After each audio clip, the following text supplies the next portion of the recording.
All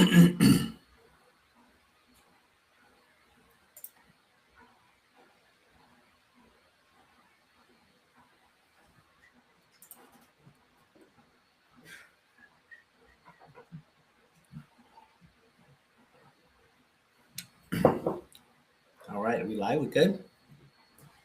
I am excited to be here.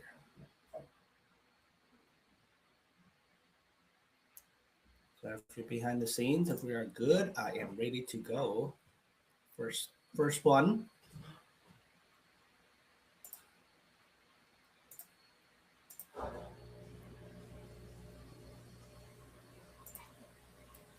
Good to go.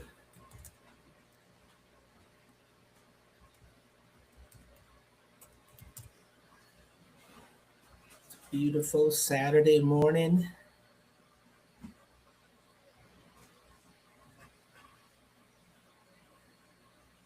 All right, we are live. We are live.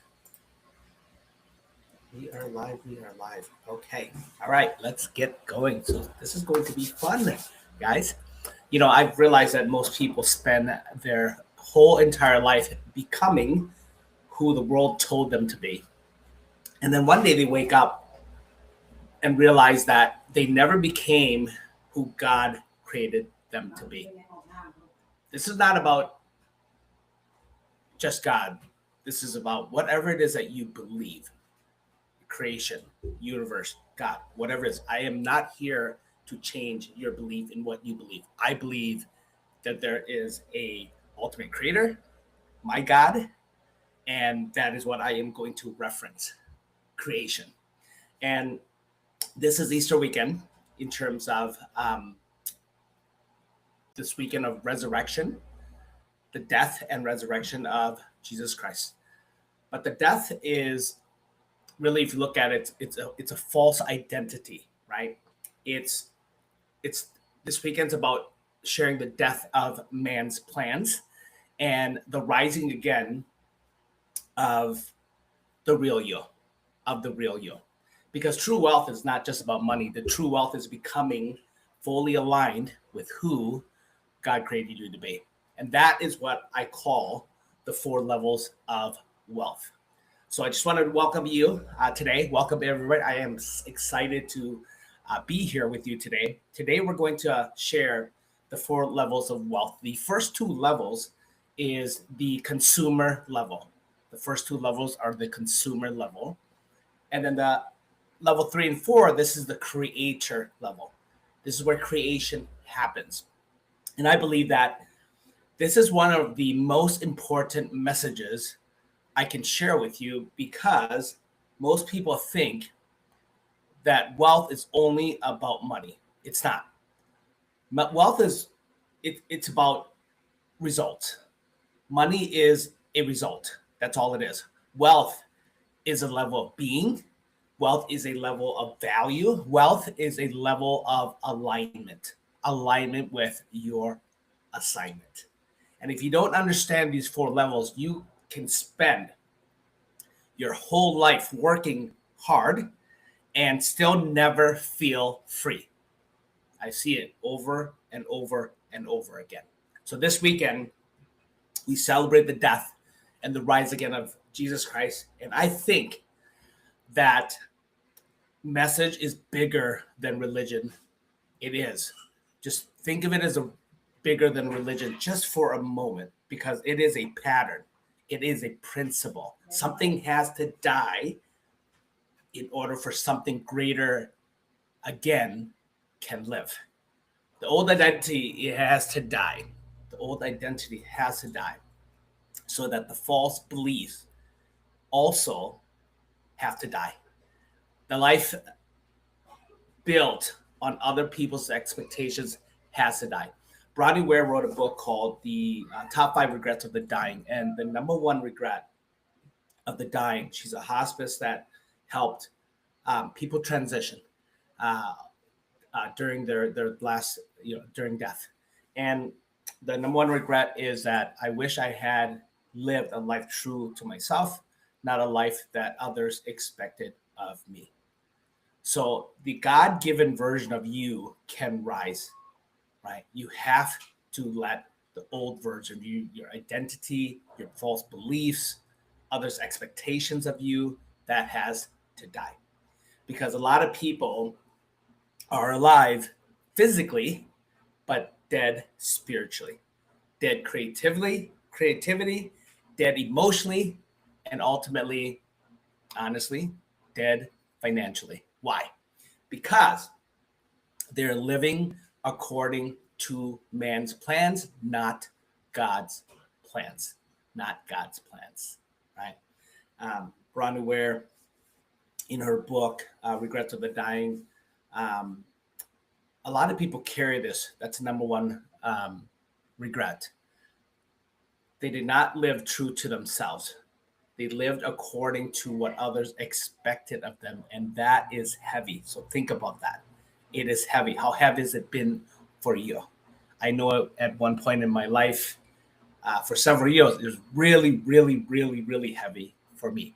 You see, these people got to the end of life and realized I built this life I was told to build, but not the life I was created to build. I live life I was told to build, not a life I was created to live. Right? That is man's plans. Man's plan says go to school. Right? I remember I realized this in the third grade. Third grade question was asked of me: who do you want to be when you grow up? That is man's plans. So you choose, right? I remember when they asked me that question. They gave me a box, and I opened up that box, and I laid all the cards in front of me, as a in the third grade, right? And I'm looking, and 8 years old, I'm looking at these set of cards, and it's got doctor, dentist, ambulance, driver, politician, manager, um, you know, um, fireman, all of these things, police officer, and I saw engineer, right? Oh, I want to be an engineer. See, when you choose that identity based on that question, then you essentially are in man's plans. Then this box is created for you, and you now start to live inside of this box, and you start being conditioned to say, hey, if you want to get ahead, think outside the box. Well, what if there's no box? The box was created because that question was asked, who do you want to be when you grow up? And then you choose that profession, and then you now are in man's plans, and your whole job now, your whole purpose becomes, I need to become this identity that I chose. So I chose engineer. So what do? You go to school, right? You go to school, and then you get an education, you get into debt, and then you graduate, get a certificate, you're proud, right? Walking across the stage, and got your graduation hat on, the gown on, and you got your certificate in your hand, right? And you go to work, you go to find a job, you build a career, you go to school for 25, 30 years based on your profession, sometimes even longer than that. And then you go to work and you work for another 35, 40 years. And then you live free the rest of your life for the last 10 or 15 years of your life, hoping that nothing happens and hoping that everything goes according to plan. That's man's plans. So think about that as math, just as a simple math equation of addition. You go to school for, let's say, 25 years, which is basically what I did, about 25 years. And then I'm going to work for another 40 years till I'm 65. And then I graduate, and then I retire happy, right? I retired. And then I'll spend the last 10 or 15 years of my life free. That equation, that math has problems. Right? My dad did that. He spent his life, about 25 years or so, learning, educating himself. He worked for 40 years, and he retired 65, and he lived the last of his life 11 years. He passed away 11 years, which is about 3 years ago. So that, and quite honestly, when he retired with more time than he did in money. He retired broke. So it's the same thing with my mom. Combined, they worked so hard for most of their life, being responsible, living according to what others expected them to be and do. And they retired both with more time than they actually had money, right? So that is not freedom. That is, I call delayed living. That is delayed living. That is not design. That is default living according to man's plans versus God's plans. Man's plans ask, right? Who do you want to be? Just that identity. That's not you, right? That's not you. You want to be an engineer. You want to be a doctor. You want to be all of that stuff. Because I know, because I did it. I see so many people doing it, did it while I was growing up, and I still see people doing it now. But God's plans is different. Why God's plans is different? God is the source, the creator, right? There's an ultimate creator. We are the resource, but most people don't see themselves as the resource that God put all these things in us, right? Knowledge, right? Expertise, passions, things that we know, things that we love, so many things that we can bring to the world, right? If you look at God, God is the creator, right? That's why he's at the third and fourth levels. He's the creator, right? And we are the creation, right? God's put gifts. God puts God puts gifts, superpowers, experiences, wisdom, and assignments inside of us. Why? So we can create.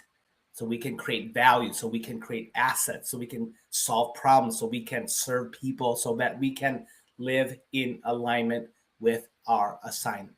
Right? Hear me, my friends. Income. When you are a creator, you're stepping the role of a creator. You then are, if you see yourself as the resources, because that's really what wealth is. Wealth is just creating value for someone other than yourself. And when you create value, those valuable things that you create are because they're your assets. And income always follows assets. The more value that you create, the more wealth that you actually had, and not just financial wealth, fulfillment wealth as well, freedom. Right? The more value the asset, the more wealth it creates. So when you live according to God's plans, you stop asking, what should I do? And you start asking, what did God put inside me that is meant to bless others? So I'm going to break down the 4 levels of wealth for you right now. And the very first level is muscle. Again, the first 2 levels are consumer levels. Third, fourth level is creator levels. Level 1 is muscle. This is implementation. This is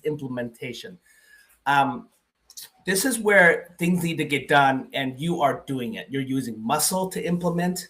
You're using muscle for labor. You're using muscle for doing. This is where most people live. Most people live here. You get paid because you do the work. You trade time for money. You use energy. You use effort. You use action, right? There's nothing wrong with muscle. Muscle matters. Things need to get done. But muscle is the lowest level of wealth because it depends on your presence. If you stop, the income stops. If you get tired, production drops. If you disappear, value drops. At the muscle level, you are the worker. You are the worker. This is where people live exhausted, busy, overwhelmed, stuck, right? Working hard, but not necessarily building wealth, right? Muscle can make you money, but muscle alone would not make you free. My parents worked 69 years combined. They generated a total of $2.4 million. But the problem is, it took them 69 years to actually make it. My dad worked for his company for 36 years, my mom for 33 years, just retired to have more time than they actually did money. And I realized something with muscle wealth, money. It's not the amount of money that you make, it's about the speed in which you make it so you have more time to actually enjoy it. That's muscle. So it's the lowest level of wealth creation. Level two is management. Now, this you go into delegation. Management is all about delegation. Right? It's things getting done, and majority of the implementation that needs to get done is not done by you because you're now managing other people. You're still on the consumption level, at the consumer level, things are getting done, and you're leveraging people, which is better. And as you get move up into management, you generally get paid a little bit more. That's what happened to me. After about 10 years working in corporate America, I started at the age of 16 when I was in high school.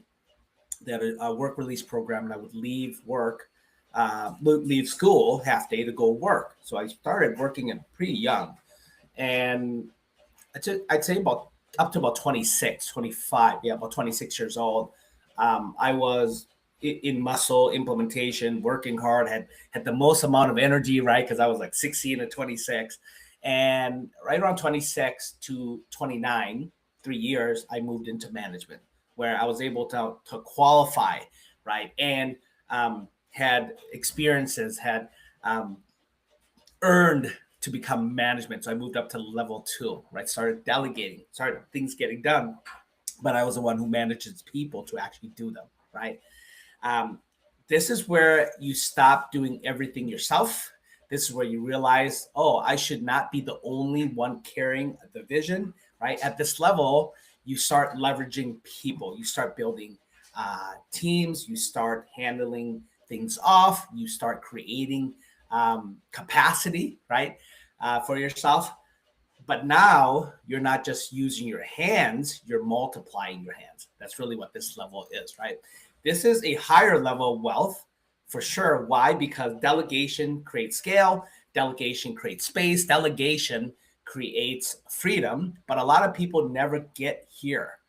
A lot of people never get to this level because they are addicted to control.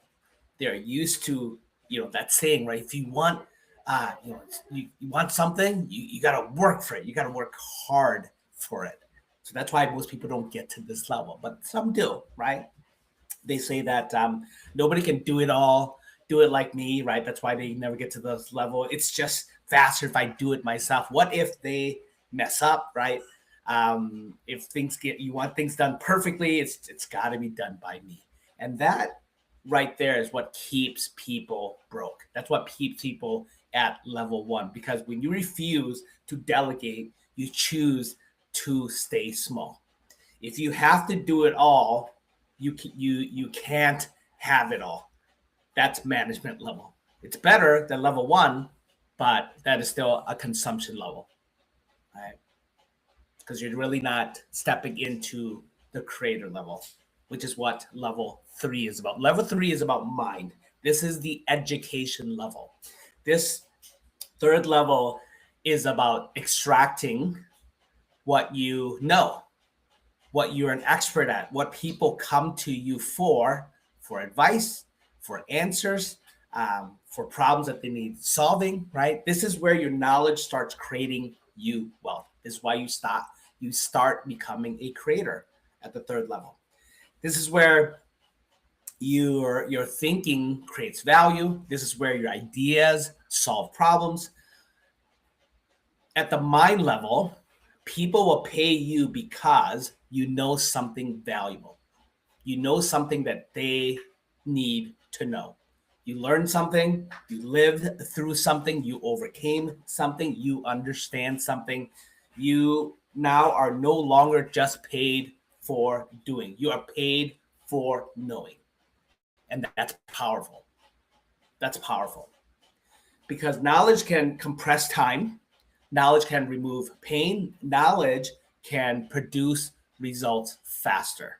All right. That's why people invest in coaching. That's why people invest in consulting. That's why people purchase courses. That's why people purchase done for you services. So things that get done for them faster, they're paying for speed, right? Because they're not just buying information, they're buying clarity, they're buying speed, they're buying certainty. The person who knows How will always outgrow the person who only works hard. That's the truth. But this level is also a risky level. It's not just a rewarding level. It's also a risky level, not just a rewarding level. Let me share with you some examples of this. When you know something that somebody else wants to know, for sure, you can turn that into a business. And it can be very rewarding because you're sharing your knowledge, you're sharing your expertise, you're selling the answers, you're solving problems, for sure. But if you really think about that, there's a lot more than just knowing, right? If you look at statistically, the reason why I want to bring up risk at this level is most businesses actually fail in the first year, 50%. By year 5, upwards about 80% have failed. If they go as long as 10 plus years, up to 96% of businesses fail. There's only 4 that actually still survive. And as a matter of fact, it's not that they're profitable either.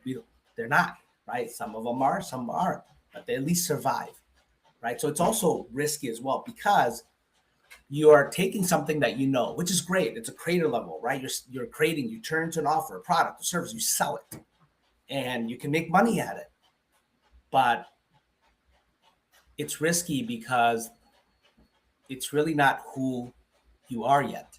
You're still not in alignment with your assignment. That's why it can also be risky because all you're doing is you're turning into a product, service, or a business, right? And you're selling what you know. That's it. Okay. But the 4th level and the 3rd level is where wealth starts to um, it does begin there, right? But it also can be risky as well. It can be very rewarding as well, but it also can be risky. So, but the 4th level of wealth building, this is where wealth lives. This is where everybody who I've seen at this level builds wealth and stays wealthy as well. I'll share something before I go to the 4th level. The 3rd level, where you extract what you know, as a good example, risky. I was actually at that level at one time as well in 2017. I learned something. It was in my head, right? I got into real estate, and oh man, I was super excited because I learned this new thing, this new asset class, and I turned it into a business, right? I started investing in real estate, and the reason why it also could be risky is because it's not who you are; it's what you know only, right? So, and I went into real estate, and I made some aggressive decisions, and we ended up losing over $5 million in losses, right? So that's why it could also be risky, right? It could be rewarding as well. I could have flipped it the other side and made $5 million or $10 million, right? But I lost $5 million, right? And I've seen people do this over and over again, but I also see people get really wealthy at this level as well, right? Because it's just what you know. But I think where most people I've seen that is consistently wealthy, they moved up to level 4, which is mastery. Mastery is about transformation. Mastery is about transformation. And if you look at mastery is where true wealth really lives. Why? Because mastery is when you do something without using unconscious resources. That is what mastery is. You just show up. You're doing what you know, what you love, who you are. You're in line with your purpose, all right? What God created you to be. It became part of you, became you.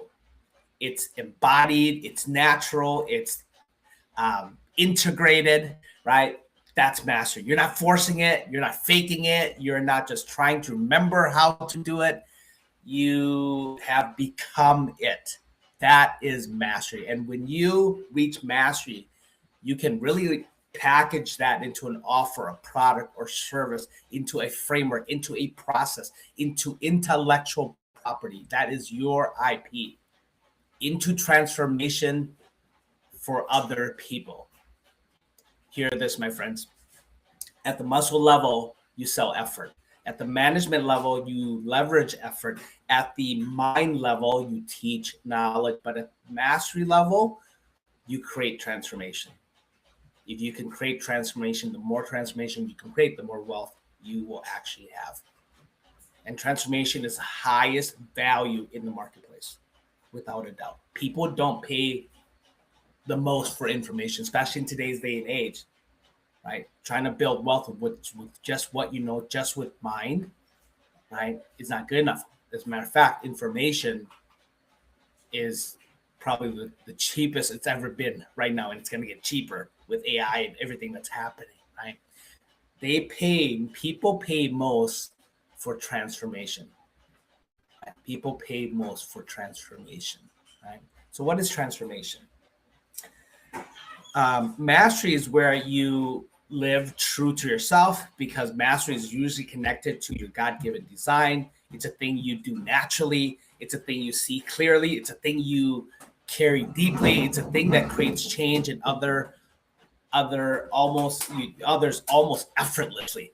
And most people overlook it because it feels too natural to them, right? It's too natural to them. But that's a clue. The thing that feels most natural to you is the most valuable thing about to others, right?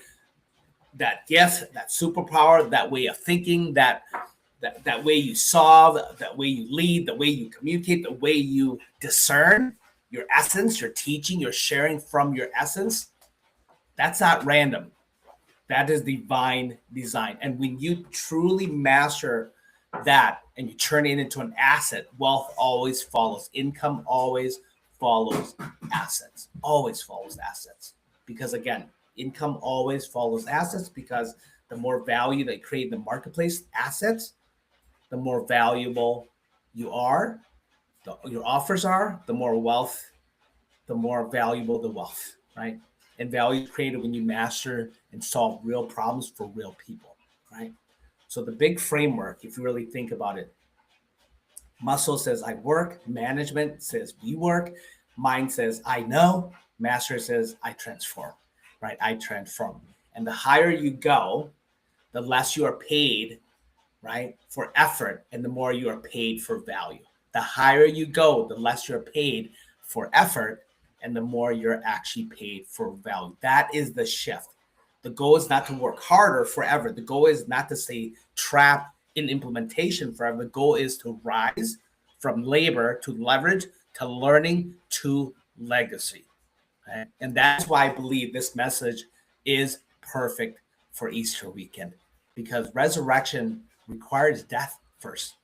It requires death of levels 1 and 2 for sure, even now the third level and moving up to the fourth level, resurrecting the fourth level.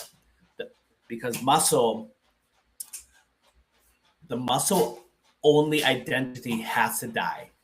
The people pleasing identity has to die. The false identity built on others people's expectations has to die. The box has to die. The fear has to die. The old version of you has to die, so that the real version of you can rise.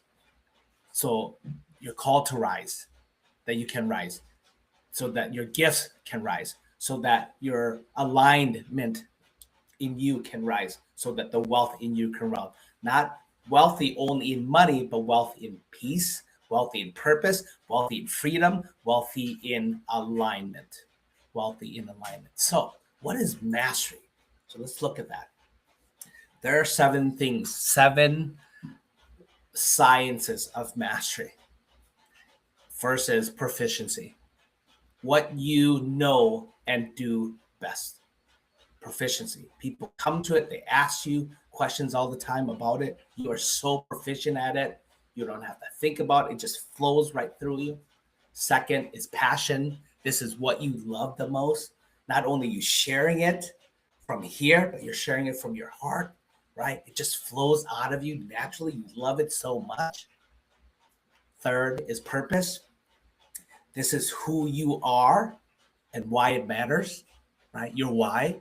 Because if you're turning into an offer or a product, people don't buy what you do, they buy why you do it. This is your message to the world. That's purpose. Fourth is people. You're clear on who you are actually called to serve. Problem, what pain you actually solve. Payoff, what transformation do you help those who you're called to serve get? And then process, your framework, your method, how you help people get to their transformation. That is mastery. Proficiency, passion, purpose, people, problem, payoff, and process. You embody all of that. So I want you to, I want to challenge you today. Ask yourself, am I living by man's plans or God's plans? And am I building a life based on expectations or based on assignment? Am I stuck in muscle or am I growing in mastery? Am I only working for income or am I building assets from gifts? Because the life you want will not come from becoming more of what the world expects of you. It will come from becoming more of who God actually created to you. So here's the practical part. Here's the application. Here's your takeaway from this. If you want to move toward mastery, do these 4 things. First is identify. Identify your natural gift. What do you do well that feels natural to you but valuable to others? That's the first thing. Second is look at what you've actually lived through. Your pain may carry a pattern. Your struggle may contain a solution. Your story may hold a system. Look at what you've lived through. Third, turn your mastery into a framework, just like the framework that I shared with you. When I teach mastery, that's my framework. I looked into myself. I said, what have I mastered? I mastered proficiency. What do people come to me for? Passion. What do I love? Purpose. What has God created me? Why? Why does it matter? People. Who am I actually called to serve? What problem do I solve? What payoff do I help people achieve? What's my process, right? And I turn that into a framework. Don't just say I can help people. You got to share how, right? What's your process? What's your steps? What is your transformation, the payoff that people get if they choose to work with you? And then fourth is you package it into an offer, because if your gift is not organized, it cannot be multiplied. If your value is not packaged, it cannot be scaled, right? So this Easter weekend, my message is very, very simple. Let the false self die. Let the version of you that was built by fear die. Let the version of you that was built by pressure die. Let the version of you that was built by other people's expectations die. And let the real you rise, my friends. Let it rise, because true wealth is not found in becoming who the world told you to be. The true wealth is found in becoming who God created you to be. Muscle matters, management matters, mind matters, but mastery is where true wealth really lives. Mastery is where your gifts become value. Mastery is where your value becomes assets. Mastery is where your assets create income. Mastery is where your life starts to align with truth. And when you live true to yourself in alignment with God's decision, you don't just make a living, you create a life. You don't merely just exist, you start living. You start living. So, my friends, if this message speaks you, drop mastery in the comments. I'd love to hear from you. Which level have you been playing at? Which level are you at in right now? Right now? Are you in muscle? Are you in management? Are you in mind? Or are you going to now, with what you're learning today, step into mastery? Let me know below in the comment section. So if you know,